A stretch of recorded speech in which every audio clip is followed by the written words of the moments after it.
Welcome to the Estate Professionals Mastermind Podcast, a podcast for estate professionals who earn more, work less, and make a huge difference in their communities. If you get value out of this free content, be sure to check out ProbateMastery.com, where you can get live classes, access to weekly coaching, and valuable courses. To learn more, visit ProbateMastery.com. Now let's jump into this week's content. Good afternoon, everybody. Welcome to the Estate Professionals Mastermind weekly podcast and coaching call. It's good to see a bunch of familiar faces and a couple of new faces. How's everybody doing today? Good. All right. So if you're new here, and for those of you that aren't new, you just have been showing up and kind of sitting in the background, I want to remind you guys this is an interactive call. We're here to provide kind of live coaching, answer questions, whether those questions are basic or advanced.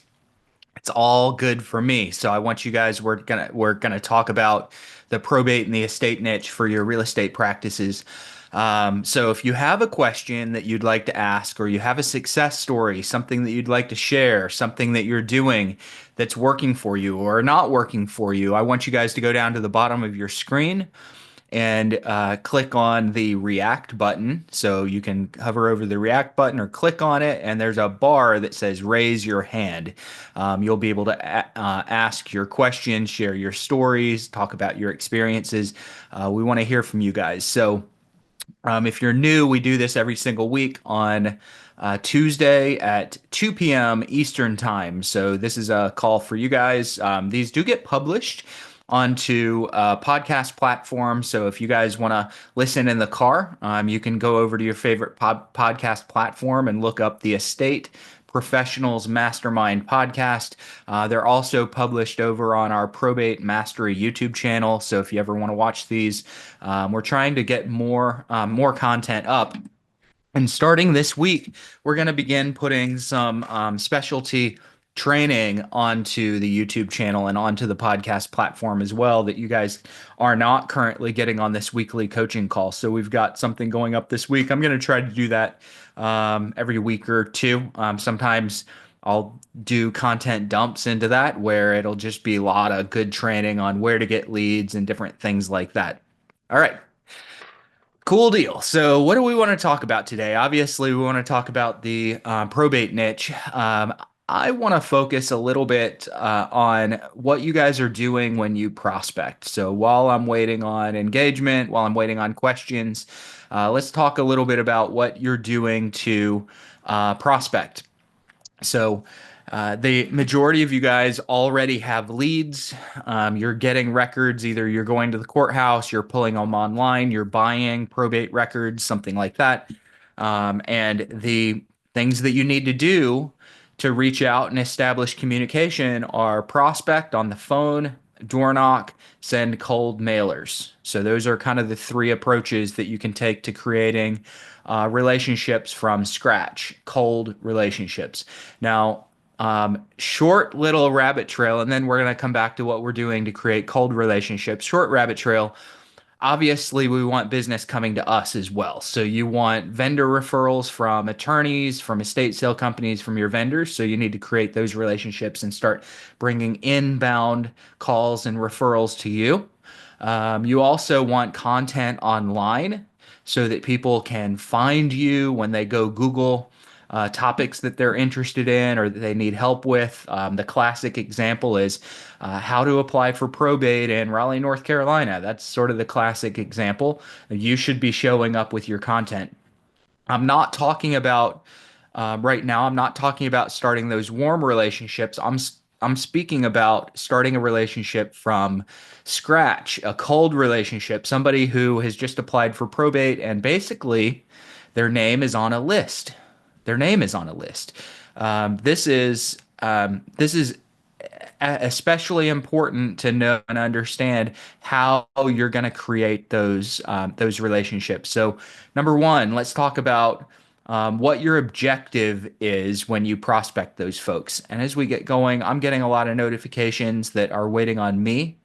And I apologize, guys, because I need my team to be co-hosts, and I'm making them co-hosts now so that I don't have to let people in from the waiting room. All right. So when I prospect, let's say I'm making a cold call. Um, Obviously, we all know that my goal is to get an appointment. My goal is to get someone to say, yes, I've inherited a house. We're in probate. We're going to sell the house. We're going to sell it in 2 weeks. And yes, you can come interview for the job of being our listing agent, or for those of you that are investors, yes, we're selling the house in 2 weeks and you can come make us an offer. How about tomorrow? All right. That's the goal. That's what we want. It's not very realistic.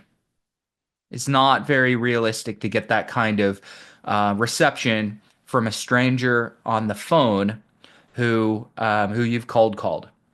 So let's make it simpler. Let's talk about the objectives that we really want. We want to set our objectives up in stages. So stage number one is I want permission to send someone resources. Permission to send resources. That's rather easy. If I can kind of set it up and say, hey, I don't want to go into 1,000 details because I don't know where you are in the process. Um, could you tell me, did you just apply for probate or have you been in the middle of it for a little while? Beautiful thing about that question is I already know the answer. I can see the record. I know the answer. I know that they just applied last week or a month ago. I know if they've been in probate for 3 months. So when I ask that question, it feels like a choice to the person that I'm talking to. But the truth is I already know and was prepared for their answer. So they'll tell me a lot of times, yeah, we just got started. And I go, perfect. You probably don't need anything that I offer right now. What I'd like to do is send you a packet with some resources and guidance to go through the process. And the only thing I'm going to ask from you is that you hold on to it, you look through it. If you need anything there, give me a call. Is that fair? So let me ask you guys that are on this call, how many of you, if I prospected you that way and I said, hey, you probably don't need anything now, the only thing I'm going to ask is that I send you a packet of some resources that'll help with the process, and then you prospect can call me if you ever need anything. How many of you guys, putting yourself in the shoes of the prospect, would say, no, Bruce, you can't send me the resources? Is there anyone that would say, no, don't send me the resources? All right. There's always a couple, by the way. I'll hear no occasionally, but I make it to where that first goal, permission to send them marketing, and I don't call it marketing, but that first goal that I have is permission to send marketing. I make it where it's almost impossible for them to say no. Now I've got an opt-in. Now I've accomplished my personal first objective on a prospecting call. At this point, I need to start shifting into some of my higher level objectives. So what do I want to know next? Let's hear it from you guys. What's one of the next things that I want to know? I got permission to market. I got permission to send you resources. What do I want to accomplish next or figure out next? Any guesses? And you guys can unmute yourself. You don't have to raise your hand if you're just throwing a guess out there. All right. Do we maybe want to know if there's any real estate involved? Right? Now, you all might already know, maybe you can already see tax records or MLS or something like that. But I want the prospect to tell me. I want them to tell me. So this is where I've got permission to market. I'll ask for an email address. I'll ask for ask for what the best address is, and then I go, hey, I really appreciate your time. I'm just gonna randomly pick someone on the screen. I've got Saul on the screen, so I really appreciate your time, Saul. Look, I know you didn't have to take my call. Could I take a fast second, briefly, and tell you what you're gonna see in that packet? Sure. Okay. So real quick, I'm gonna put connections to different vendors that you might find use for in the future. I'm gonna put a couple of guides in there that'll help you navigate. I'm gonna put a couple of coupons in there. And essentially just things that you'll be able to use over the next 6 to 12 months while you go through it, whether you call me or not. One of the services that I personally provide is when there's real estate involved. Now, I don't know where you guys are in the process or in that decision, but can I ask, are you potentially leaning towards selling the property that is being left to the family, or is it just way too early to tell? What are they probably going to say? Somebody guess. I had so much success a little bit ago making you guys guess and unmute yourself. What are they going to tell me at this point? Are you thinking about selling that property that's in the estate, or is it just too early to tell? Too early to tell. Not Too, sure. too early to tell. I don't know. So what do I know now? What do I know? That They've said, potentially they're going to sell at some point. yep, yep. I know that there's a house. That's number one. So now I got permission to market very easily, by the way, very, very easily. And now I also, because I set it up where they can say, yeah, it's too early to tell, as soon as that comes out of their mouth, I know that there's a house and that there is a likelihood that it's going to sell. So there's a likelihood that it's going to sell. I've accomplished now two of my first goals on any prospecting call. Yes, you can send me resources. Number two, there is a house that's probably going to sell. Next objective I have is to get them to tell me that I can be involved when that happens. Not, I promise you, I'm going to list with you. Not, you can definitely buy the house, nothing like that. But I do want them to say, yes, you can somehow be involved. So I want their commitment, whether they honor it or remember it later or not. I at least want to get a little commitment. So what I'm normally going to say with it's too early to tell is, hey, I completely understand. It's probably going to be a while before you guys decide on that, right? So I'm making it really easy for them to hold me off. They don't feel the need to resist me and over understate their motivation because I'm just kind of making it so easy on them and they'll go, "Yeah, it's going to be a little while." Is it going to be a while? I don't know. I just need rapport. I need their commitment to let me at least interview or make an offer or something like that. So I'm going to go, "Listen, I know it's going to be a while, so not for today, but if once probate is over, if you guys decide that you were going to sell, do you think maybe there's any chance that I could bring you an offer?" So let me ask you guys again. Is it possible that they would say no? It's possible, but is it likely that you're going to say no the way I asked that question? I'm not asking for today. If at some point down the road you did decide to sell, do you think I could potentially bring you an offer? Would anyone here say, no, you can't bring me an offer if I sold my house? Is there anyone that would say no to that? All right. So now I've gotten my Drew, third objective accomplished. Yes, you can bring an offer if we decide to sell the house. Does this work every single time? Not every time. Bruce, Most of the time. Bruce, Yeah. can you hear me? Yes. I don't think that they would say, no, you can't bring me an offer. I believe that they would say, well, I'm not sure if you could, I'm not sure what we want to sell for. We have no idea what the home is worth. So maybe we can sit down when we're ready to sell and look at what our home is valued. But Ding, I ding, don't, ding, ding, ding. Yeah. Right. yeah. Um, Now, I think that what you're describing, uh, I would hope that they say that. Um, what you just said to me is not best case scenario, but it's a better case scenario that I'm prepared for. I am hoping that they say that. I'm hoping that they say, "Yeah, we're going to sell next week. Come out and interview. Come out and give us a listing presentation. Come out and make us an offer." I'm hoping that. If they don't say that, I would also hope that they say what you say.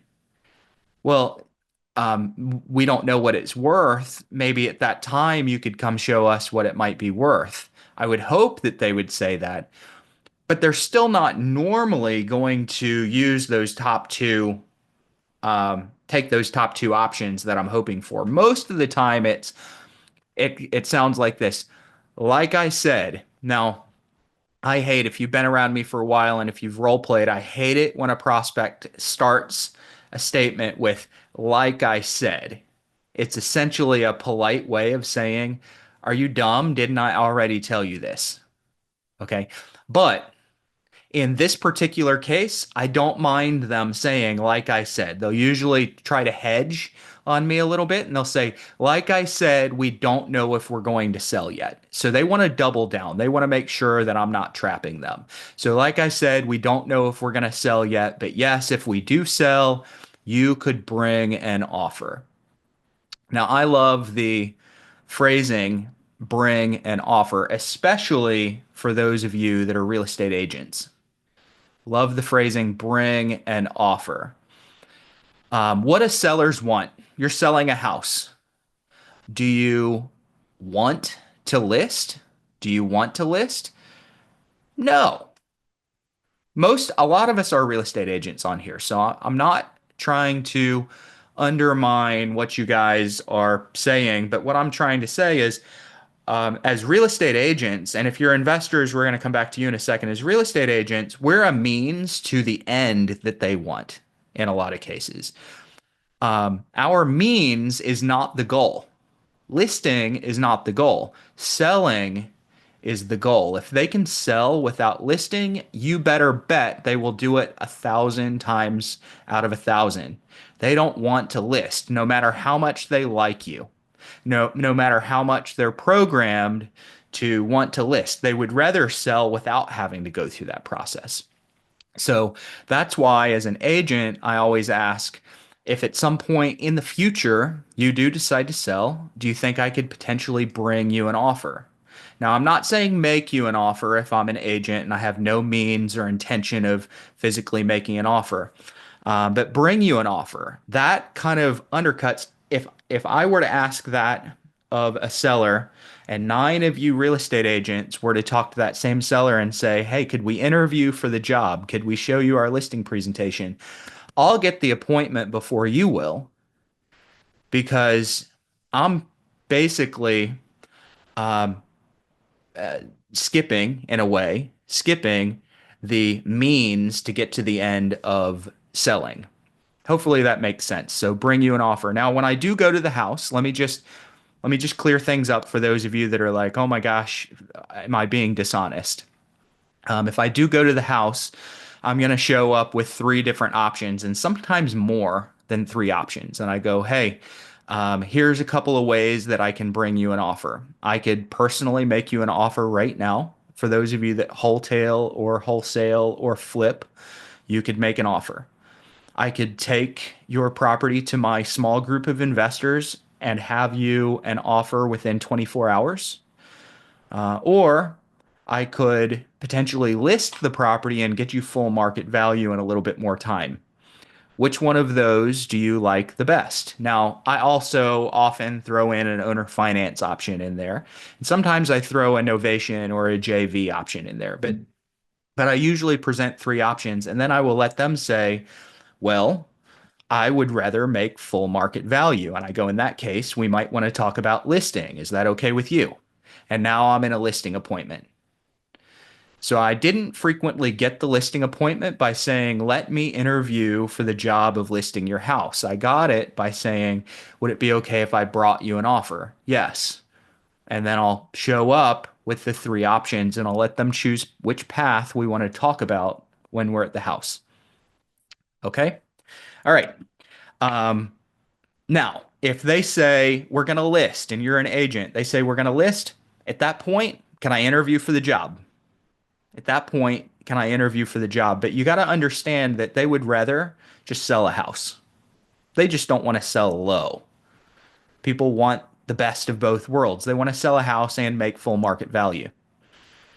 All right. And that's why even we've been on so many appointments where people don't want to list, but they want full value.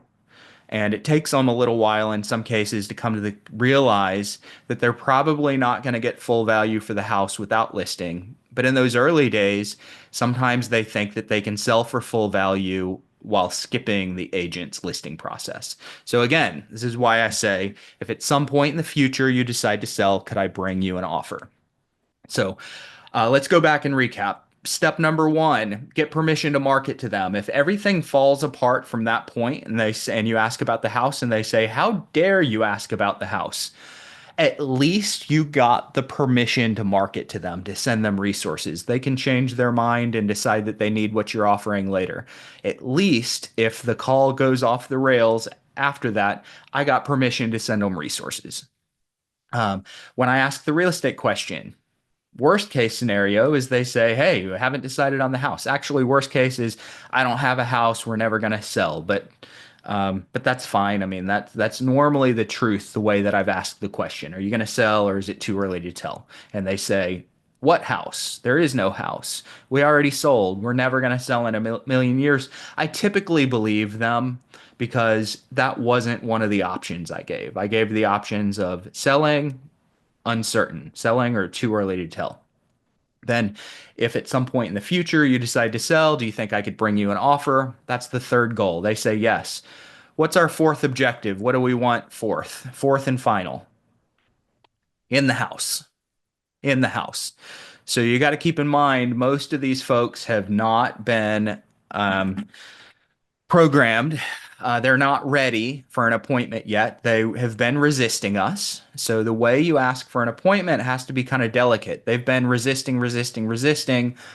Yeah, we got everything handled. You can send us a packet. We don't know what we're going to do with the house. Like I said, we don't know if we're going to sell, but if we do, maybe you could bring an offer then, but it's not going to be anytime soon. And these are the telltale signs of someone that just wants to hold you at bay. So I don't go, "Could I come see the house next week," without some proper setup. So this is where I go, "Hey, listen, I'm going to send you that packet of information. What I'll probably do is pop a estimated value of what the house is worth in today's market in there, so that as you guys have conversations, you'll at least have a good idea. Is that fair?" So I'm already sending the packet. Why wouldn't it be fair for me to pop an estimated value in there? They go, "Yes." And then I go, "It would really help if I could drive through the neighborhood and potentially see the property for 5 minutes. Are you going to be around sometime in the next week where I could come through for 5 minutes, 10 minutes?" Yes. Now I lose a lot of people here. A lot. At least two-thirds of my prospects I will lose at that point. "No, I'd rather not yet. I took my shot. I didn't succeed, but I did get the first three things. You can market to us. We do have a house.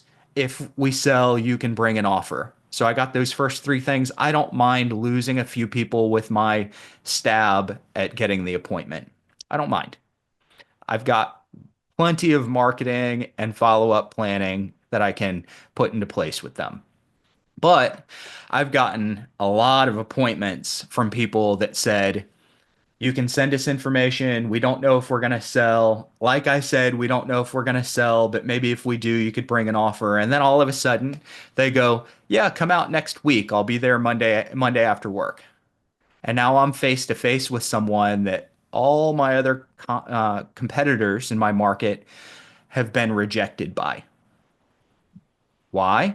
Because competitors in my market call and say, "Hey, are you going to sell 123 Main Street? I see your mom died." And the person says, "F you." Okay? So let's let's understand what our competitors are doing to get the reaction that they're getting and what we're going to do to make sure that we've softened our relationship, we've built rapport, we've gotten truth where someone is generally going to lean toward being more resistant. So in most cases, many cases, I'll get an appointment where everybody else is getting shut down. And if I'm the first person face to face, I'll very frequently get that deal. Very frequently. Is it going to be at the first face to face? No. I'm not a bait and switcher. I don't say, "Could I stop by for 10 minutes and then show up with a 2 hour long presentation?" I don't do that. Now, I have a presentation in my head and generally in the car. If they invite me to present, I'll do it. I'm ready, but I'm not showing up promising 10 minutes and then taking an hour. And then I would encourage you guys to not show up promising 10 minutes and taking an hour either. But try to get the 10 minutes. Okay. If you can build rapport, they'll use you way before someone that they just spoke with on the phone. Mhm. All I right, go have, for it, Ursula. yes, I'm just so fired up. I can't wait to get out tomorrow and go. I'm if I can bring you an offer. Oh my goodness. Because I see that as an opportunity to one, introduce yourself to them, and two, to do reverse prospecting.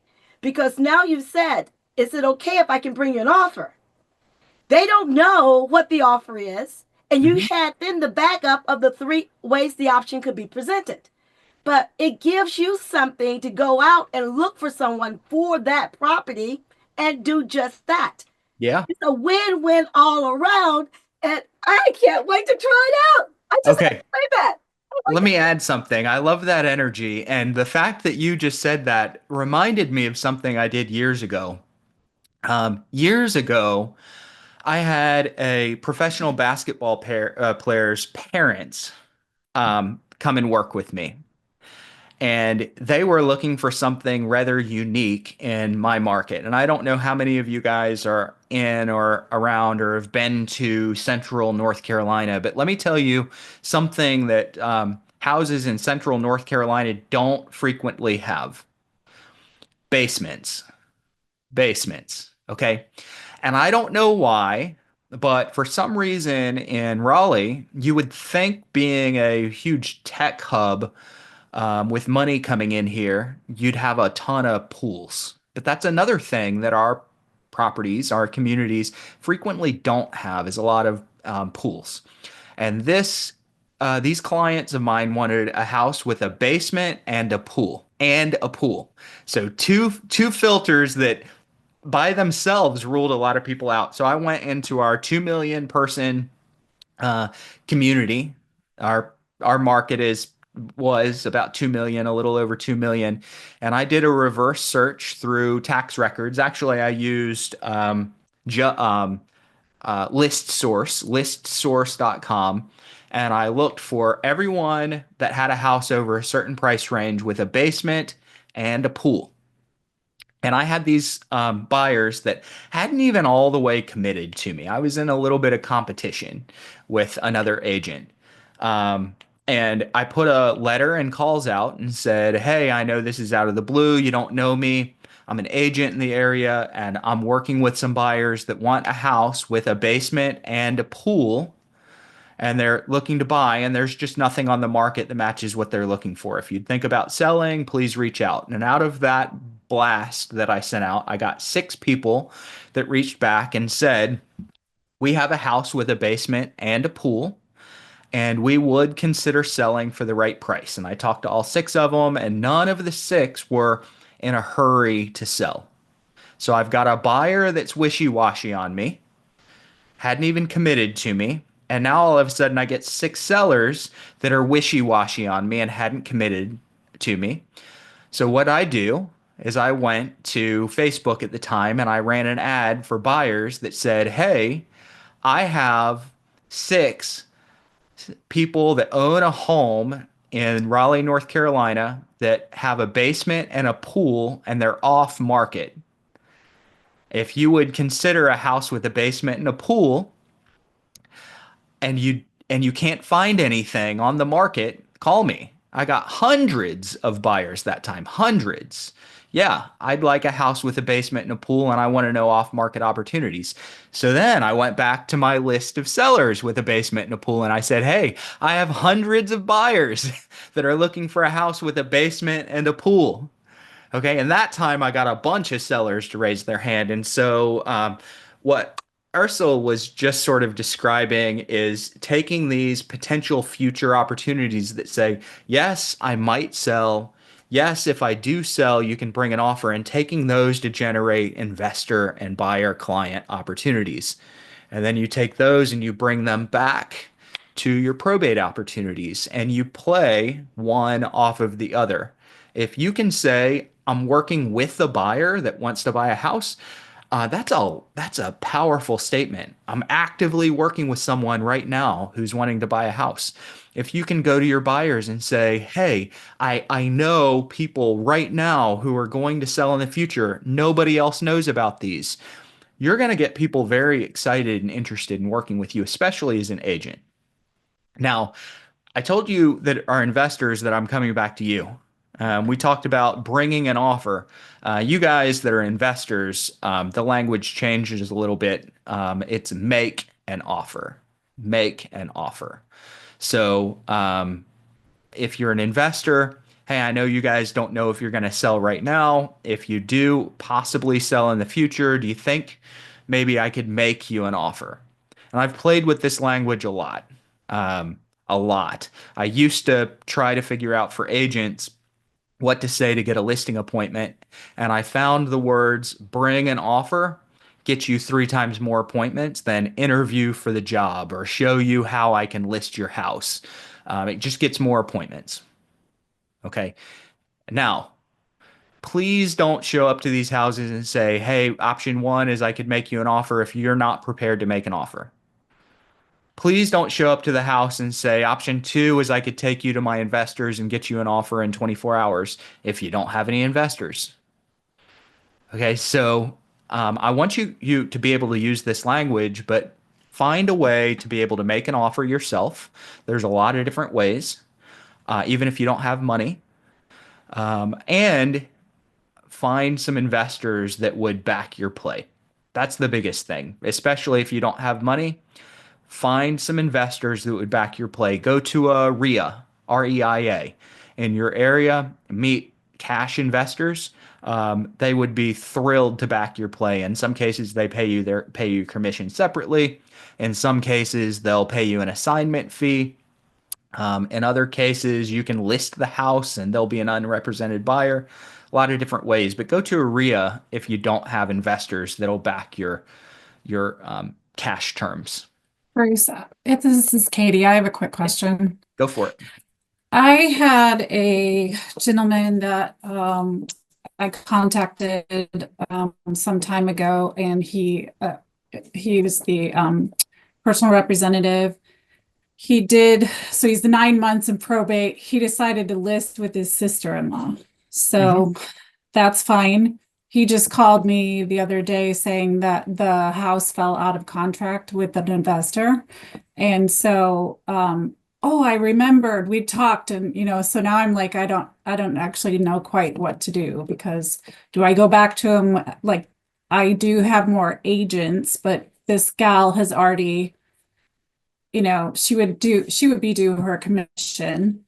So he was like, I don't care if I sell it on market or off market. I just need to get this money to pay for my son's, education. So what would you do in that situation? He is listed with his sister-in-law now, or is not any longer? It's currently listed. It just fell out of contract. Yep. So, yeah. And the listing agreement is still in place. That's the biggest thing. Okay. Yes, it is. Yes. So this, to a degree, is one of the pet peeves that I have. How often do we prospect and someone says, well, I'm already listed, or I'm going to list with this person, but bring me a buyer. Or we prospect and expired, and they say, hey, if you could really do this, why didn't you bring me a buyer the first time? Like these types of things that sellers sometimes say to us. They think that we can magically produce buyers without marketing listings. In some cases, we can, but here's the thing with this. If he's already listed and you know that it fell out with an investor, okay, so we suspect that there's money to be made, there's margin to be had. We suspect. Yes. So I would either personally make a cash offer, make an offer low enough to have a margin, or go ahead and bring some of your investors in. Now, I typically try to be in a position where I can make the offer. And if that means that you have to use transactional funds to to do it and maybe double close like a wholesale, that's fine. If it needs repairs, try to close yourself, especially if it's already listed, because the investors that you're working with theoretically have already seen it and already passed, potentially. So Right. I know he said it needs about 30 to 40,000 in rehab and he's already spent that in there. But he did say there was new electric. He did not say, I haven't called the listing agent. This just happened. So I'm yep. wondering. So you Um, would bring, I'd try to make an offer. okay. Yeah. Um, your investors may or may not have seen it by now. Okay. So do you have investors? I do have some, yes. Yep. So work up the math and figure out what it needs to be bought at to make enough profit, and then either make the offer yourself Okay. or coordinate it with an investor. Investors, even if a house is on the market, they a lot of times I'm guilty of this. I see a house that's on the market and it's listed at market value, and I go, there's no opportunity here, and I have no idea yet if the seller would go low enough for me to make a margin, and they will. I don't know because I haven't made an offer. In this case, in this case, we already know that it was under contract with an investor, so there could and should be enough room for a margin to make a profit. I'd make an offer. Okay. Yeah. Okay. Now, one thing that I do see very frequently, and this is sort of a kind of caution to those of you on the call that are wholesalers. So you don't have cash to close, you lock a contract up, you flip the contract. Um, in some cases, I see investor transactions fall apart, and they fell apart because the wholesaler locked in too high and couldn't flip their contract. That happens very frequently with new wholesalers, new investors. I've had it happen to me. If you're a wholesaler on here, please don't do that. Please know your numbers. Don't lock in high in order to get a 60 or 90 or 120-day contract with no ability to flip it. Go ahead and lock in low if you can. And if you can't, it's not your deal. So that's just a side note. Katie, if this was a real investor and it just fell through for some other reason, you should be able to get a good price on it. Okay. You should be Thank able to you. get a good price. Yep. All right. Cool. Thanks. Hey guys, I'm butting in here with a quick ask. If you're getting value out of this coaching today, I want to invite you to check out my Probate Mastery trainings over at www.probatemastery.com. Probate Mastery is for you if you're an agent or an investor that wants to work with motivated sellers that have inherited real estate that they don't need and in many cases can't afford. These sellers are more appreciative, willing to trust your expertise, and less likely to nickel and dime you over commission or price. Why is that?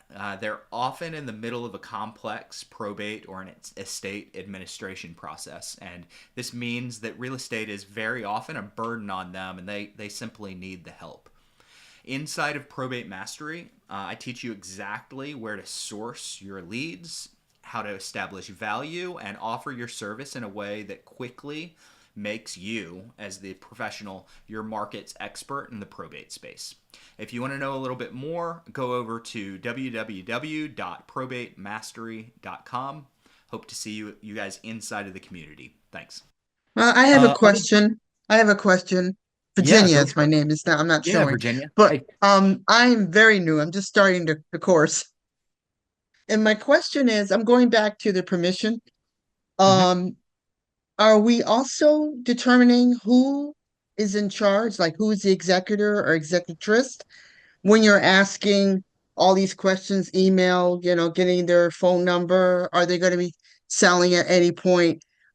Or are we just going off the report? Whose name is on Yeah.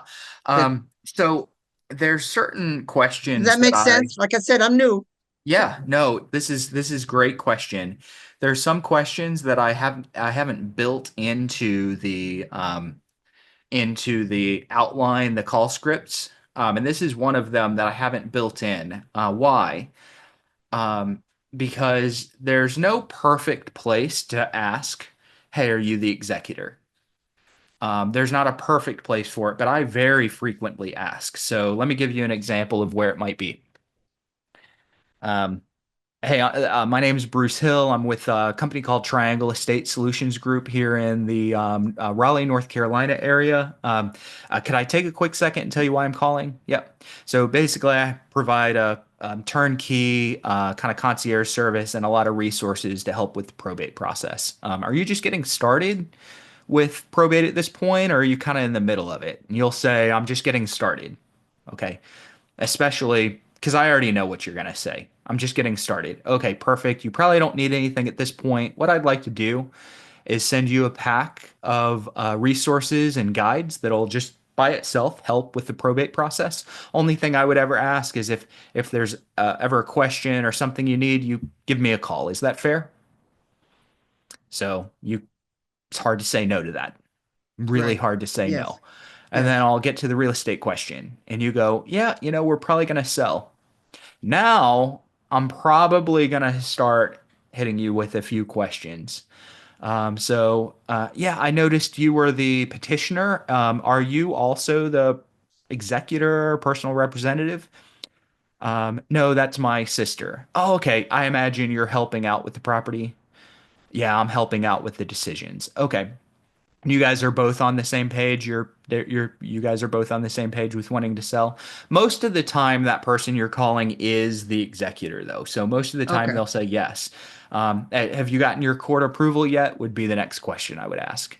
So the court, Okay. you've gotten your court approval? Well, I don't know what that means. Yeah, if you had your court date, and essentially the judge is going to give you what's called letters of administration or letters testamentary, essentially just saying you're officially appointed as the representative. No, I haven't gotten that yet. Or yeah, I already did. Okay. Did the judge give you any terms or anything? Like what would the judge tell you your next steps needed to be? So I'm just gonna start asking questions. Okay. I don't have these questions in Probate Mastery because it's just the art of being curious and figuring out where to kind of drop that first question. And once you do, normally you can really, it starts to unravel. It's kind of like pulling a loose thread. One question and answer leads to another and another and another. And the conversation for me can go on once we start down that trail of questions and answers. Okay. All Yeah. right. But Thank you. Go ahead. ask that question. So, yeah, I see that you were the petitioner, so you applied for probate. Are you also going to be the executor? Yeah. Has the court appointed you as the executor, or are you still just applying for it? That's a Okay. great way to ask that question and figure out who you're talking to and what their involvement's going to be. Okay. I appreciate that. Yep. Thank you. Amazing. Thanks, Virginia. All right, Khalid, go ahead. You're still muted. Okay, I think I muted you again. Forgive me. Unmute. Okay, Yeah, gotcha. Hey, how you doing? Can you hear me good. How's it well? going? What's up, Bruce? All right, so I wanted to share a win and then also just ask a quick question. Awesome. So the theme of this win is make your calls. So I reached out as I do daily, and I got on call with this lady and I'm talking to her. I go through my open and my USB, and she goes, Khalid? I'm like, yeah. And turns out she used to be on my real estate team years ago. She's going through probate, and I just got the listing paperwork signed yesterday. So Wow. you never know who's on the other side of the phone. And yeah, you got a listing out of it. I just wanted to share that. Um, Unbelievable. Awesome. yeah, so I thought that was pretty cool. But secondly, skip tracing sites. Do you have any skip tracing sites that you recommend specifically for like apartments, buildings, and like condos? Because I'm using batch skip trace and it's not really like giving me returns. So I don't know if you have a recommendation for that, something you use or heard of. So apartment buildings, are you looking for the owners or the occupants? So like the way my leads come in, I have somebody like go down to the courthouse for me, and like it just has their their address, and so I'm putting in the address and then kind of reverse skip tracing that way. So usually it's like 85% I get their stuff, and I'm just starting to send out mailers. So that's one way to kind of sidestep that, but I don't know if anybody has any recommendations for. Well, maybe I misunderstood. Mhm, Um, or maybe maybe you answered this and I just it just went right over my head. mhm. The owner of the complex that you're looking for, or the occupant in the unit? The occupant in unit was the Okay. executor. Hmm. All right. Yeah, I would probably go Skip Genie. Okay, Skip Genie. Skip Genie, I normally do skipping through Propelio.com. You could do it straight with Skip Genie, or you could okay, go Propelio. okay. Propelio adds an extra layer of data into it, and then you can individually skip trace a particular person or address. And then they run it through Skip Genie. So you do it on Propelio, but they're going to Skip Genie. Um, Gotcha. Okay. the If I was looking for harder to find people, and maybe I'm looking for someone that owns a complex or something like that, Mhm. I'm gonna go IDI Core, Indigo David Indigo Core. The only reason that I don't use IDI Core for everything is because they're a little expensive. They're like dollar 25 per skip, where Wow. most of these other places are 10, 20 cents per skip. But I'll Yeah. tell you, number one is you have to apply to be in their program. They'll approve you, but you have to apply to be in their program. Their level of skip tracing is not matched except for by companies like LexisNexis. Okay. Yeah. Yeah. And I can almost guarantee the average one of us would never get approved to be able to search through LexisNexis. But we can Okay. IDI Core, and then IDI Core is using tools like LexisNexis to provide very high level skipping. Um, but because it's expensive, I just don't put everyone through it. If I'm just doing a one off, I'm usually going to go to Propelio or Skip Genie. Okay. Thank you. And I see the chat with a bunch of recommendations, so I Yep. appreciate you guys. There's a billion of them out there, and they're all decent. They're all Yeah. decent. I really do think that like a LexisNexis or I'm not even gonna try. There's a couple of extremely high level platforms. The ones that are high level normally do their tracing through some kind of LexisNexis program. And I've tried to get in with LexisNexis and just get turned down because they're built more for financial institutions and insurance organizations. Gotcha. They don't Okay. really want, and law, they don't really want the average Joe to be able to see everything that they have on everybody. So they have everything. Yeah. Presumably, I'm presuming. Okay. Yep. All Cool. right. Thank you. All right. Good stuff. And congrats on that deal. That's amazing. Thanks, Rich. 2 weeks ago, 3 weeks ago, somebody called me that was a past client of mine and said, "Hey, I know you do probate, and we're going through the probate process." And they hadn't even gotten any marketing. I hadn't reached out to them. I hadn't called them. They called me because I just have embraced the idea of being known for probate in my market. So you'll do a lot of probate business and estate business with people that you know if you talk about it. All right, cool. What else do you guys have? Other questions? I saw someone chat in that this is your first time here and you're new, and this is a lot of information. Listen, this call, I normally don't jump into like high level prospecting technique. I normally save the higher level prospecting technique for Probate Mastery, where I can break it out into a lot of modules and lessons and really go into detail. So, for example, what we just talked about with those four goals that I have, that's a solid 6 hours inside of Probate Mastery. I tried to boil it down into something that was reasonably easy to understand on this call, but to really perfect it, I think it takes a probate mastery type of program where you're understanding the nuance um, and objectives behind different language that I'm using. So if you did show up and you're like, holy crap, this is a lot of information, this is a fire hose, I totally understand. Take it slow.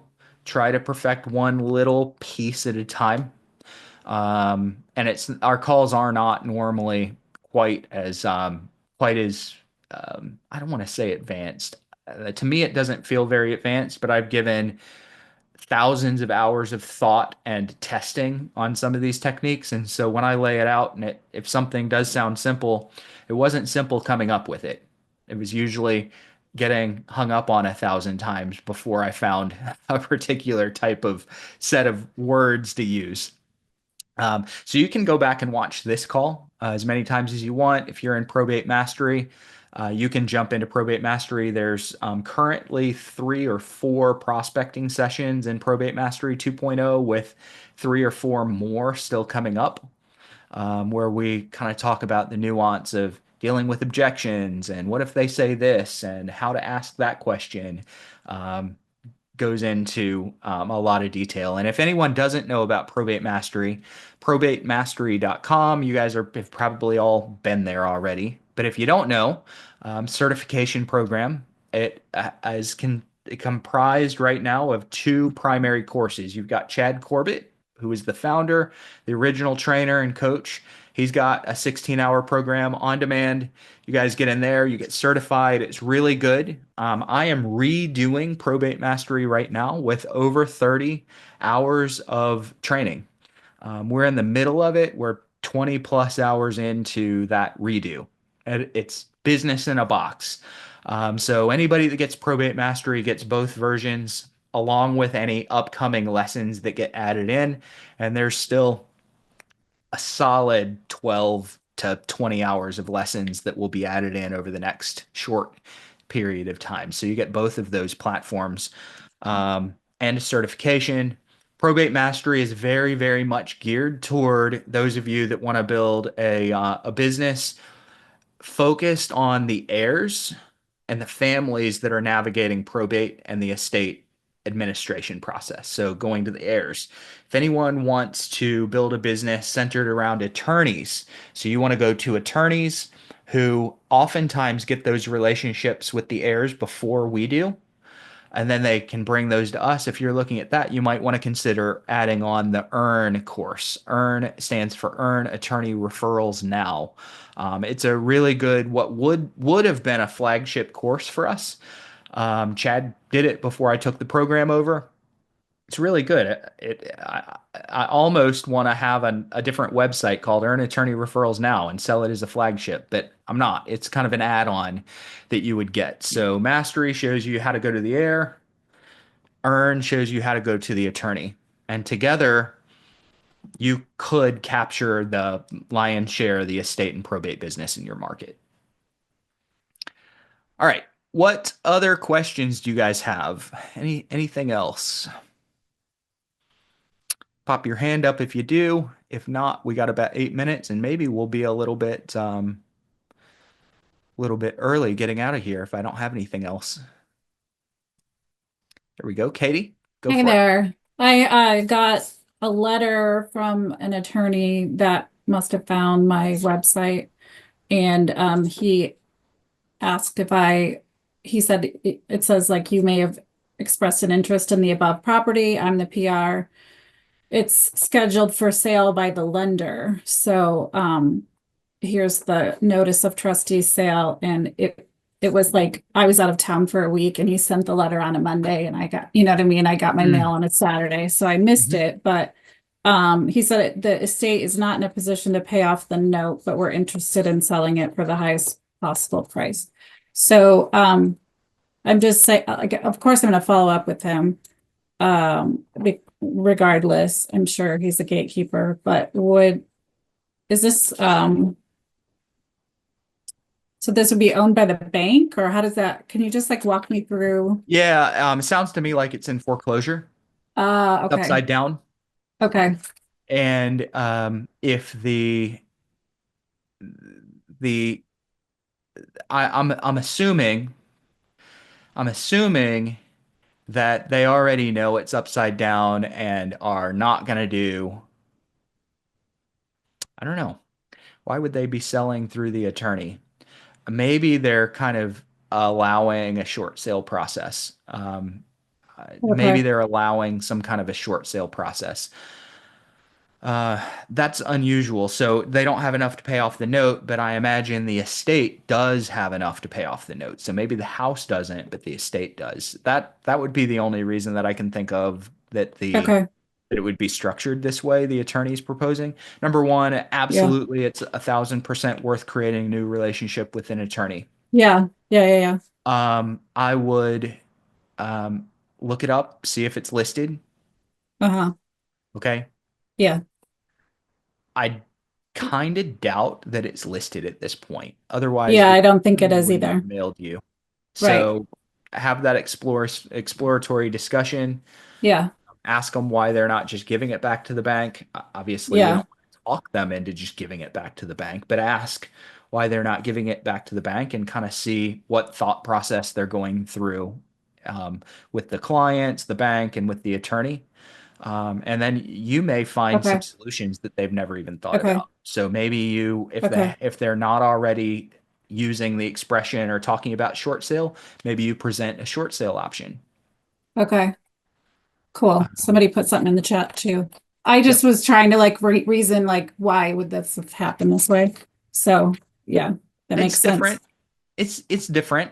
Yeah. I'm speculating that that you just have an attorney that doesn't do real estate and thinks that it's got to sell.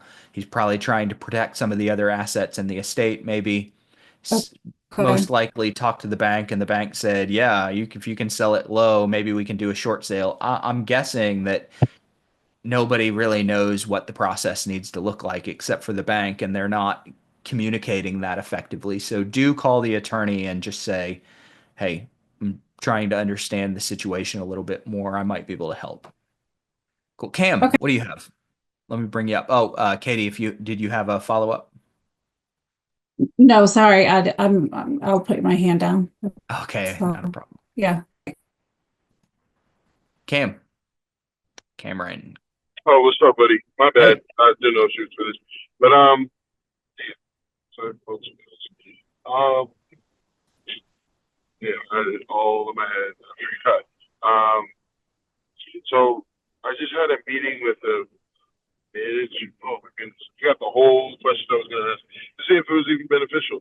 So I did have a meeting with an got it all in my head.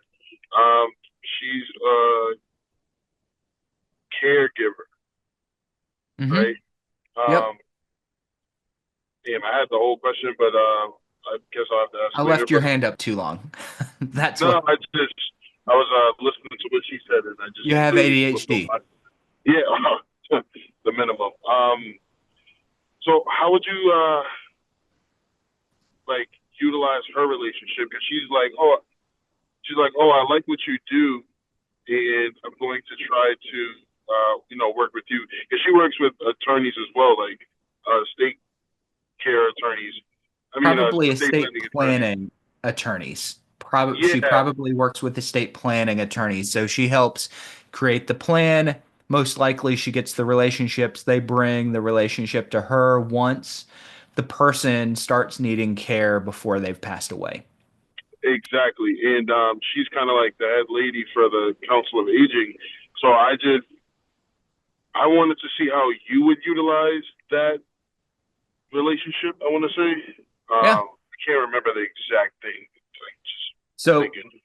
first, everyone needs to know that sometimes we collect relationships and we maintain relationships without any idea whether there may be a business benefit or not.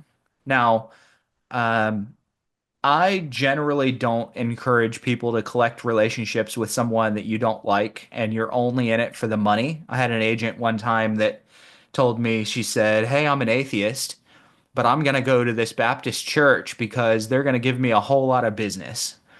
Okay.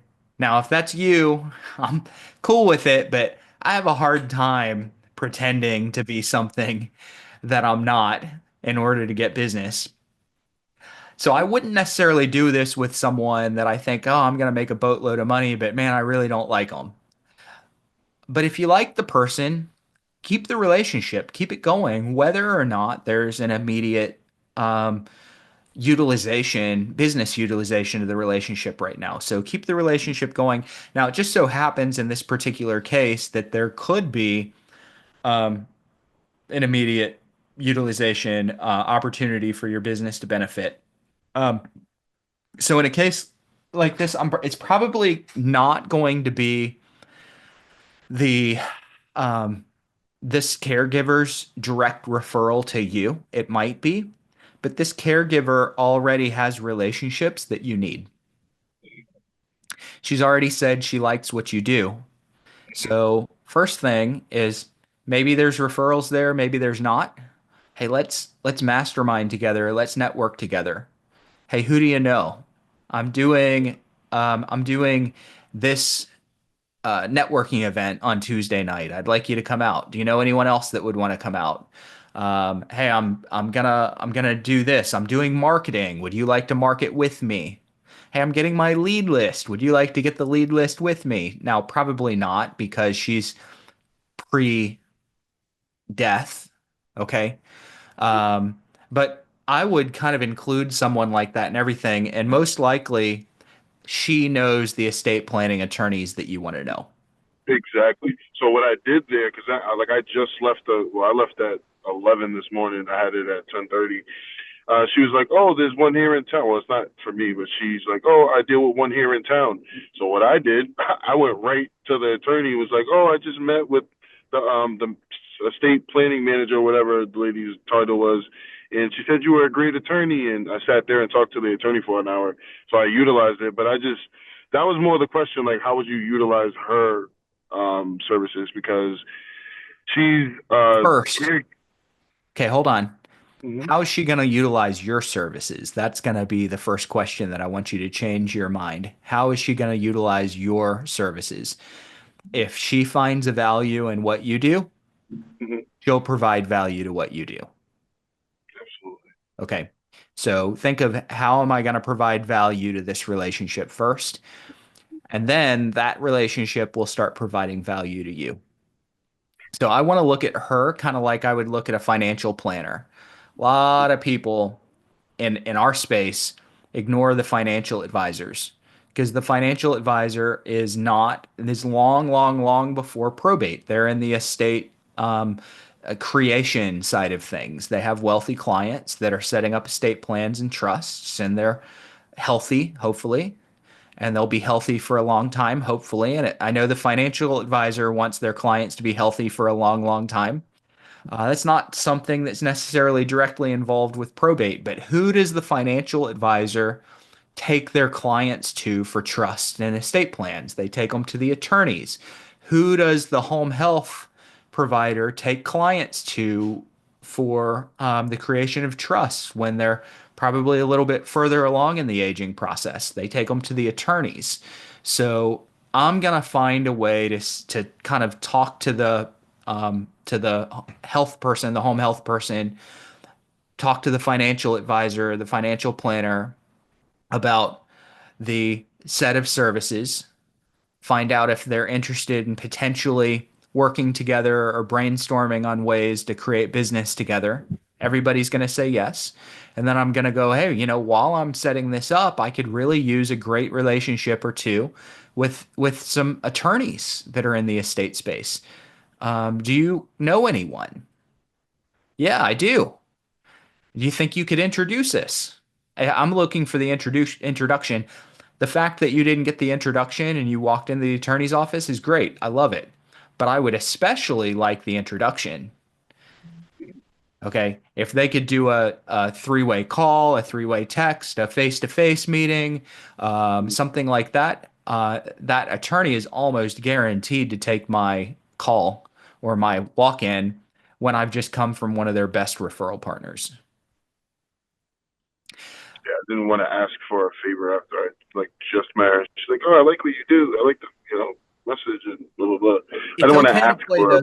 the slow game. It's okay to slow game sometimes. Mm, It's okay to not know exactly what you're going to offer yet, what you're going to ask for, how they're going to benefit you, what relationships they're going to introduce you to. It's okay to not know that right away. Um, don't drop the relationship, but it's okay to move into it slowly, I always want rapport first. I always want rapport first. And if I come out asking for things on meeting number one, I have a chance of ruining rapport if I'm forcing it. So I don't think you ruined rapport. I have a hard time thinking that you would ruin rapport with anyone, Cam. But I just think of that subconsciously. Like I don't want to. Like I just met the lady. I don't want to be like, oh yeah, well, do you know any attorneys? I like kind of slipped it in, like not a question, but like a yeah. like a conversation piece. Because I was gonna do it because I was in Beverly. Beverly's 30 minutes away from me, so I'm usually like, well, while I'm here, I'm gonna door knock attorneys. Hmm. So I was like, I'm gonna do that anyway. But then I didn't want to be like, hey, you know any attorneys, and then have her call. That's why I just when I because I door knocked five when four when I was there because one wasn't there.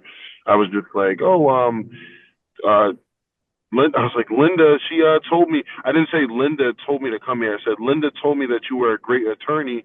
And then I gave her the spiel. And then the lady was like, oh, I love meeting great people. Yeah. And Cool. yeah. Hey, great job, man. Nurture that relationship. For those of you that are in relationships like this, I'm calling you on Matthew in just a second. You meet people like this and you're not sure how it fits with your business. It doesn't have to fit with your business at all. It doesn't have to fit with it today. If it's a great relationship, it's a relationship worth connecting and nurturing, nurture it. Something might come up later, and maybe it doesn't. You've got a friend. But in this case, I already know that people in her industry could be a major resource to your business. Okay. But let's say we don't have it right now.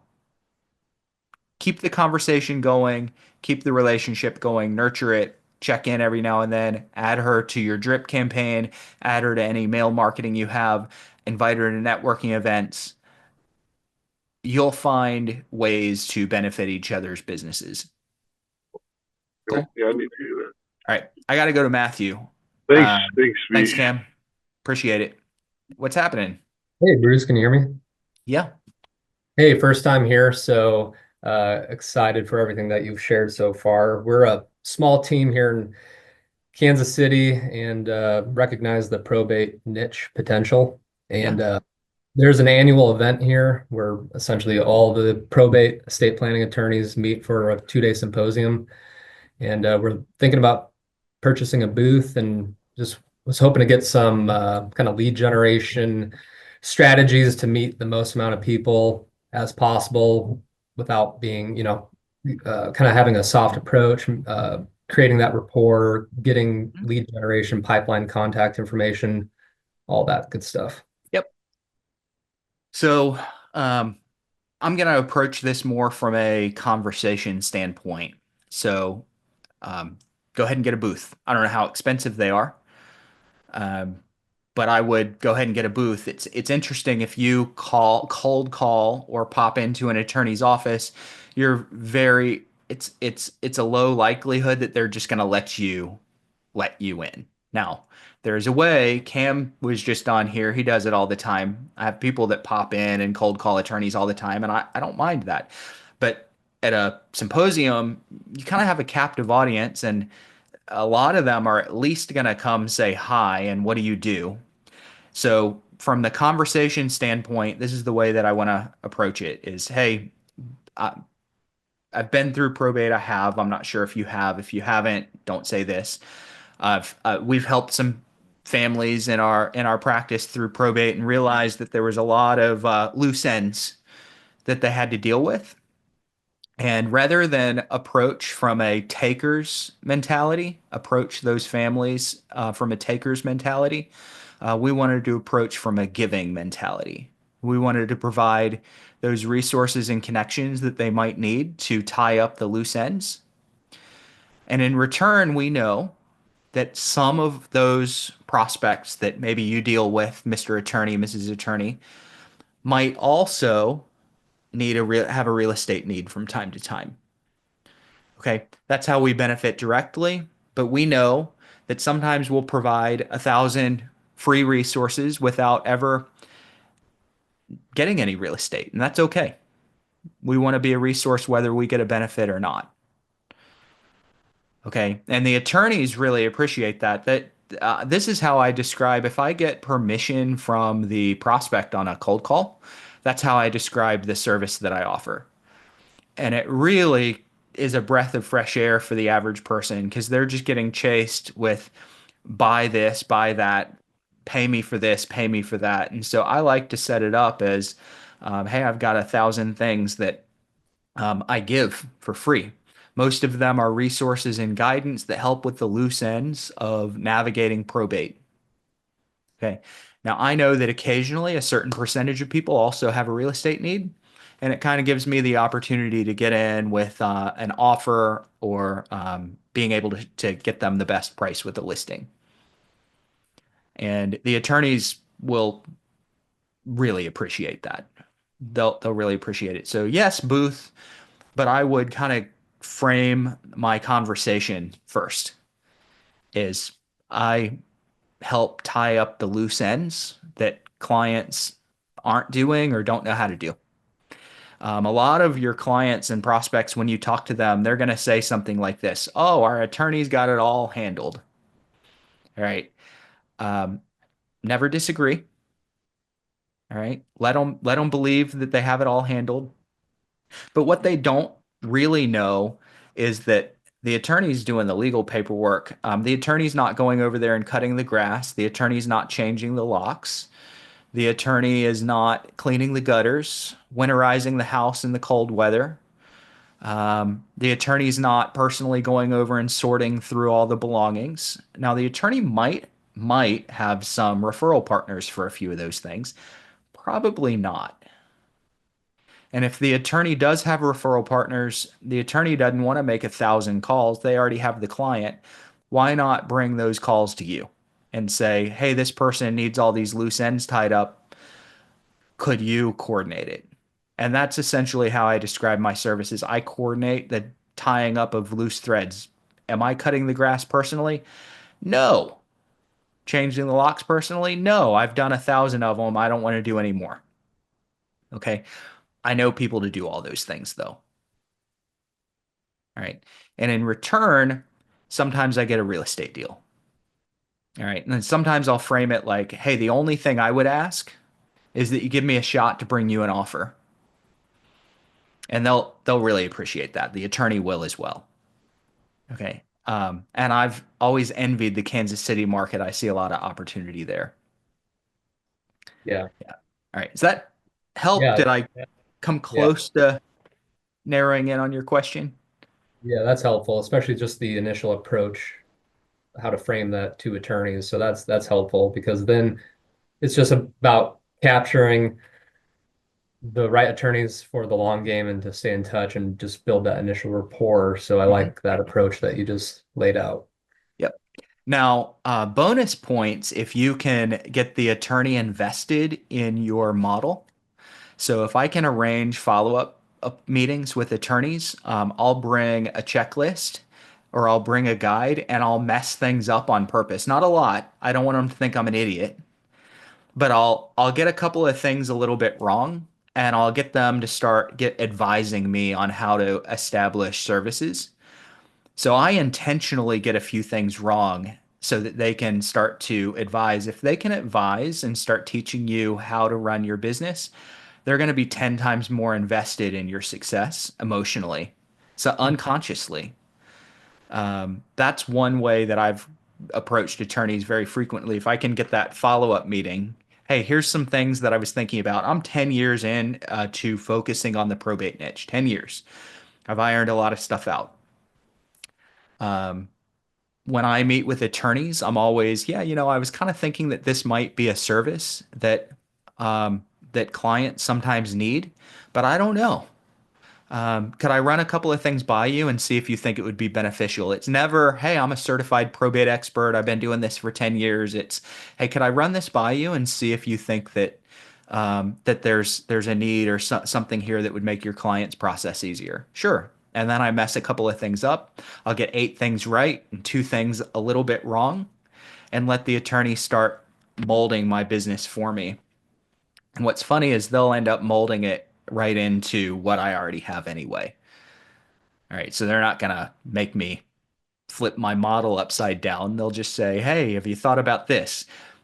Oh man, that's a great idea. The reality is I was already doing it. I just didn't present that. All right. So attorneys are a great way to go. Yeah. Thank you. Yeah, for sure. Cool. Guys, really, really appreciate everybody being here. We will be back this time next week, not at 3:15 Eastern time, at 2 o'clock Eastern time, 11 for you guys out all the way out west. Come with your questions, your experiences. Jump on the phone, do some prospecting, go meet some attorneys, do the symposiums, have conversations. The people that put themselves out there without having to know everything. Put yourself out there. You'll see growth and success. One of the reasons I love when Cam chimes in, which he does periodically on these calls, is because he goes and does things. And I can promise you, we hear about the successes. I can promise you, he probably runs his head into the wall a few times. You really can't have consistent success if you're not taking shots and trying things out. And if you're curious about trying something out and want a little coaching on it, come back here next week and we'll refine it for you. All right. Thank you guys so much for being here. See you in a week.